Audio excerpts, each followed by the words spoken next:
as I said, setup wise, we want to be a little bit more kind of neutral. You had a lot of kind of lean back behind the goal. And I think that's what stands to reason when you hit the ball low, as you said, you felt, oh, trying to get it. I've been fighting to get it up as well. Exactly. Yeah. Getting behind the golf ball, trying to get as much launch as you can. The problem was, from that position there now, added to the movement you already had in the takeaway, I mean, you were moving off the ball even more.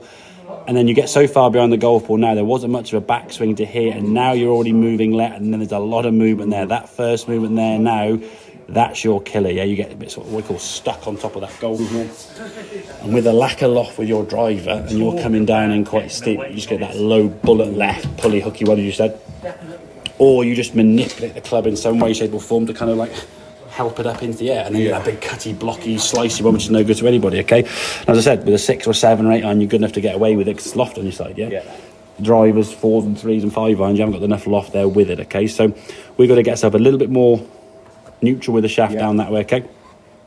There's going to be a little bit of that movement anyway, that's fine, but getting that right shoulder to turn behind you, that's better.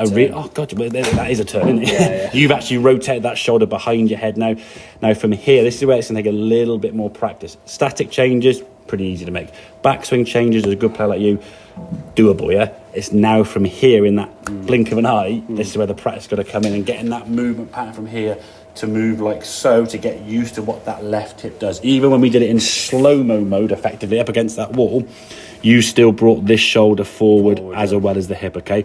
So you've got to get used to that sort of finishing line here. That hip's got to stay. You see the hip, even now there, that hip doesn't quite, and then the shoulder's already there with the hip, you see, yeah? So you're not really maintaining that spine angle. Look at all the tour guys on there with the McElroys and the drivers, their impact position, their spine angle behind the golf ball, even with irons and wedges, even, to be fair. The hands are in front more with the irons and the wedges, but they're still maintaining that spine angle behind the golf ball. You tend to sort of move a lot onto your left side. Then you try and back it up to try and get out your own way at the last second here, which on occasions you'll do when you don't need to do it, and that's the thinny ones you might get and the toey when you're there, because obviously if you move back from away from the golf ball when you don't need to, you toe it or you thin it, Either way, you're going to get a slightly miss it, okay? So that's going to be getting used to where you are. And what we're trying to do, I guess, long term, is keep that in a sort of more central position and just stay there, If that's moving here, then there, then there's too many moving parts going on. And the speed you've got, it's not saying keep your head down, obviously, but just keep your head, just maintain a sort of element of where your spine angle is. If I do this here now,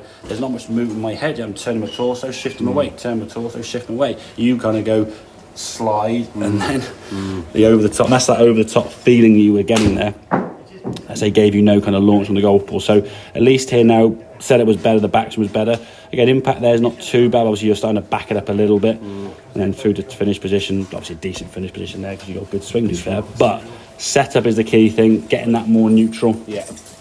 Getting that behind the golf ball and just trying to stay in a little bit more in that position, So you turn him and him, you stay behind the golf ball, not getting that first move that way. And I would say for you, practice as much as you can up against that wall, Get that wall on your left side there and just make swings where you just, if you stand there and just hit it with your left hip in the wall there, just keeping your spine back here, keeping your head as still as possible, and doing that. Looks a bit daft when you're doing it, I know that, but that's what these guys are doing there on the golf course. They're not going and getting too stuck on it, It's okay in low knuckle balls. If you want to try and knock one down, absolutely fine, There's a certain type of shot you'll need to play with that technique. But if you stock normal shot, got to get the head behind the ball. Okay, mate? Yeah. Make sense? Yeah.